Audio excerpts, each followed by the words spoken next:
Hey guys, Choppadong here once again, senior content creator and contributor at DFSArmy.com.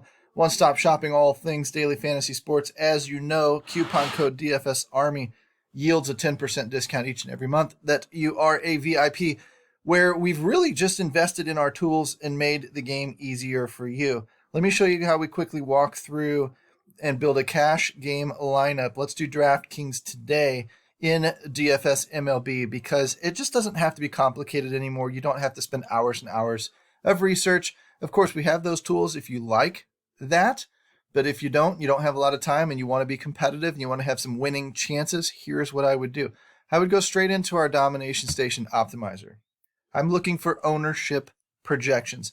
When the ownerships are in the machine, it makes life super, super easy when it comes to MLB DFS cash games because we're going to use the ownerships for the most part to guide us. Because honestly, everybody these days has very similar information, very similar projections. Some are a little better than others, but everybody's pretty much on the same play when it makes sense. Today, Max Scherzer is going against the St. Louis Cardinals.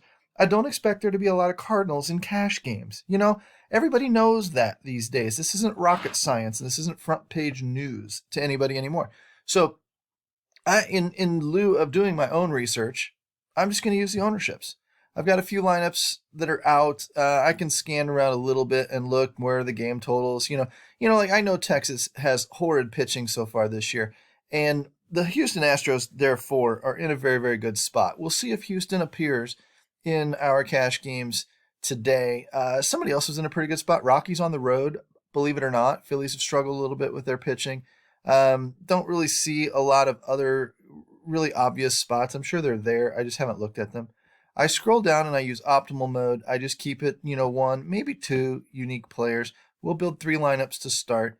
And that's all I'm going to touch. No randomization, no team stacking. If my lineups come together stacked, fine. I could put a player minimum if I wanted to of 3 players per team or something. But I really I go with what the optimizer is going to give me. I click the projected ownership column, bring all of the chalky plays to the top, and I'm going with my pitchers first. These are the players that are going to make my player pool. I'm looking for a break point. Look at this, 20% down to 9%, pretty solid break point. 35 to 25, pretty solid break point. Really and truly, these top 3 guys, Scherzer, Corbin Burnes, Jose Barrios, are going to be in a lot of cash game lineups. They should probably be in our player pool. And you might include a Kyle Gibson or a Shane Bieber. Shane Bieber probably not, a little bit lower owned. It's not terrible, but LA has some thump. Maybe not the best of matchups. Let's do this. Let's go back to the All tab. Let's uncheck everybody. Let's go back to the Pitchers tab, and we'll check back Max, Burnes, Barrios, Gibson, and what the hell? Why not Bieber? Again, I'm using this breakpoint as where I stop my player pool building. I need to catch a catcher on DraftKings, so I'm going to come over here. There's a lot of 17s, 14s, 10. I could do anything 10 and above. It gives me a larger player pool. I could probably just take Will Smith, Kirk, and Real Muto. I like to stay in the top 5 of an order where I can, but I'm not coming down to Mitch Garver at 4,300 to do so at such low ownership. He makes a good pivot. He makes a good league type of play. But I think that the 3,000, if I'm using a Max Scherzer of Alejandro Kirk, is probably going to make the most sense. I don't see us paying up for a pitcher. If I wanted to throw a Victor Caratini in there, I guess I could, but he's batting a little lower in the order. We'll see how this goes. Maybe we come back and check him back. But so you can see as I'm looking, I'm not going by hard and fast rules. I'm using general parameters, and I'm making some adjustments on the fly. 24 down to 17, I could say Freddie Freeman and done. Freddie Freeman's your chalk first baseman. He probably should be. If you wanted to use, Rhys Hoskins, I guess you could. If you wanted to use Shohei Ohtani, I don't know that you should because you're spending up $500 for somebody who's, I don't know, similar. Freddie Freeman might even be more consistent than Ohtani. Ohtani's got a ton of power. Paying up again at this position. It looks like we're paying up tonight. I don't see a lot of value plays down in here. Keston Hiura, maybe. Uriel, maybe. But those guys are lower owned. I don't want those guys in cash. So I'm looking at 5,300, maybe 5,100 for Rhys Hoskins. And I think that I'm probably good. Just to give it a little variety, we'll do that.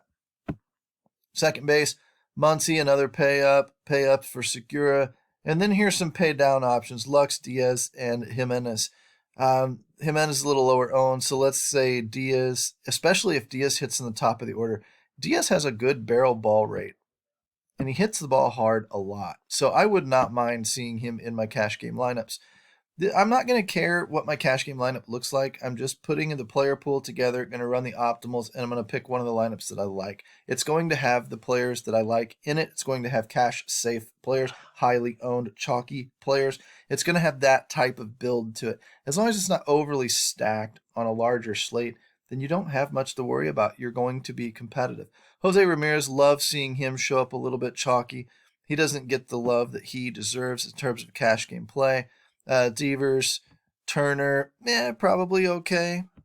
I'm looking for pay down value, though. I'm not finding it. We're going to have to use Diaz in some form. Camargo in the 8-hole, probably not good enough. Hopefully our outfield repairs the damage, because look, Trey Turner, chalky. Adames, a little bit chalky. There's Camargo, so maybe we can include him at 10%. Pena is a little bit overpriced, or a little expensive. I shouldn't say overpriced. I'm not hip on maybe the projections won't pick him up. Maybe they will. But when I'm looking here at the 10% range, a 10.68 and a 10.18, there is no difference there whatsoever. Within the margin of error of how accurate these ownership projections even will be. So you might as well include him. Let the projections pick. Let the optimizer pick who you use. Mookie Betts up top. Andrew McCutchen. There's a decent value play in McCutchen. Bellinger, another kind of pay down guy that could break the slate. Don't know how great a start he's off to. Otani's chalky enough. We can include him if we want. Kyle Tucker. Michael Brantley, great cash game play. Almost always great cash game play. I hope that I find him in my lineups.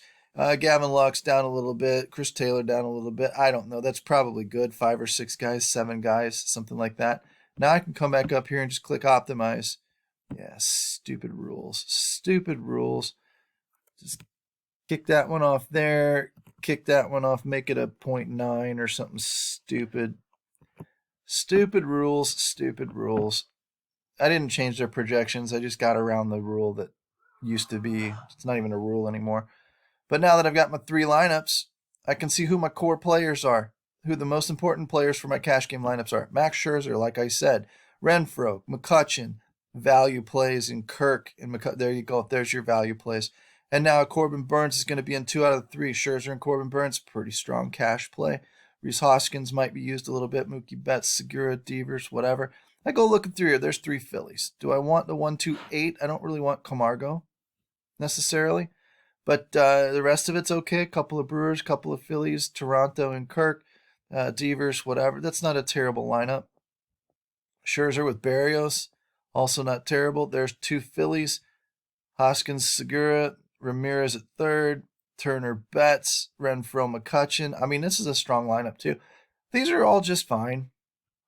Even though they're different, they're pretty good.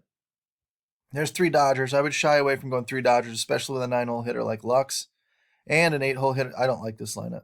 See, I'm going to try and stay in the top. The top of your order, your 1, 2, 3, 4, 5 positions generally are getting that 4th or 5th at bat in a game. You only get 3 or 4, maybe 5 at bats to score to opportunities to score points in MLB DFS. So you want to think of it in this fashion.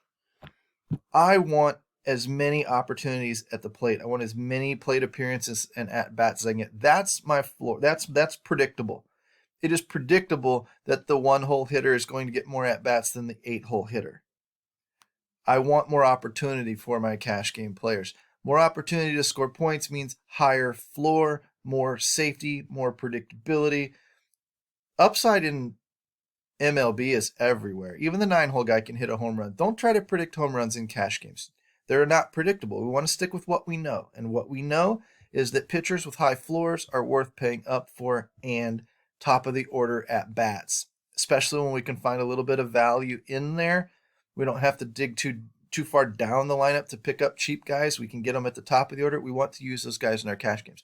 Other than that, it's all about finding who everybody else is on, deciding whether or not you want to go with it or not. I generally go with it. This would be a cash game type of lineup. I probably prefer the second one here. If you prefer the first one, fine. If you prefer the third one, I guess it's fine. It's just a little heavy on Phillies and Dodgers for me. I like this a little bit more balanced approach. These are going to change, though. As the day goes on and lineups confirm and ownership projections shift around a little bit, more information kind of gets felt out for the slate. These are going to change, and these ownership projections at 5:30 this evening may change again and may put us on different plays. So don't get too married to building your lineups this early in the day. Instead, just understand the concept of how you can go about doing this quickly, easily, with the tools at dfsarmy.com, and let it rip. This is your easy cash game player pool, along with your easy core plays that are important to your cash games tonight, and then a couple of example lineups that, again, they're going to change in the next hour or two, but they're going to get you pointed in the right direction. Hopefully that makes sense. If you like this, you like coaching, you want to talk a little bit deeper about tournament strategy, or maybe a little bit deeper dive into what research and what numbers and what tools we use to find the plays when we have the time to dig deep, you need to become a VIP at dfsarmy.com. That's where we will jump into the Discords, the premium Discords, and walk you through our tools and show you exactly how we crush these games. Peace out, homies. We'll talk at you real soon.